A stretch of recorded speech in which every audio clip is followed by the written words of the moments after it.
On one of the nights in New York City, Beryl took us to a South Indian restaurant. This was a new experience for me since most of the Indian food I've tried has been primarily North Indian. Also, I apologize in advance for the audio quality. It was really busy inside the restaurant, and rightfully so because, spoiler alert, the food was tasty. Idli, and so this is a coconut chutney, and this is more of like a tomato onion chutney, lentils. So there's like tomatoes and peppers and stuff. What is this? I'm not sure. Oh, okay. I'm not sure. Let me try.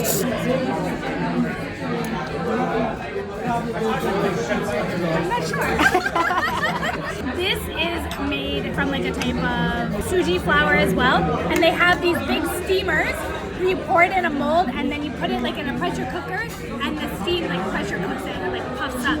But this on its own doesn't have like too much flavor, just kind of like bready, but they're really good with like all of the different chutneys. So the idli reminded me a lot of ugali that I tried at an East African restaurant a couple of years ago. Like Beryl said, it didn't have much flavor to it, but it absorbed the chutney spices really well. Basically worked as a vehicle to get the chutney into my mouth. We still couldn't identify the third one, but it was as delicious as the coconut and tomato onion ones. And it had a little kick to it, but spice-wise, it wasn't too bad. And then this is like a vegetable mash. So it's like cauliflower and peas and carrots and a ton of spices. So like, and this is also like butter. So you know that it's good. This is pau. Pau. So pau, like the Portuguese word for bread. Yeah. So that's where it comes from. Oh, so nice. So like a little bit like this, a little bit like this. That's the mash. In a pressure cooker.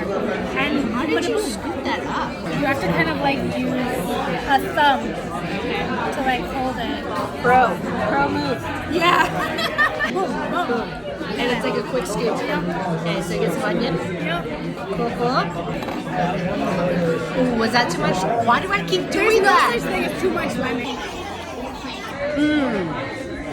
Isn't it good? What is this? This is ghee masala dosa, the dosa, and then underneath here is the masala mashed potatoes. And you like dip it into the different chutneys here as well. Oh, okay. So like I'll just like do that.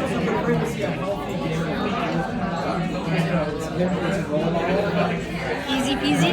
Yeah, the potato is so good.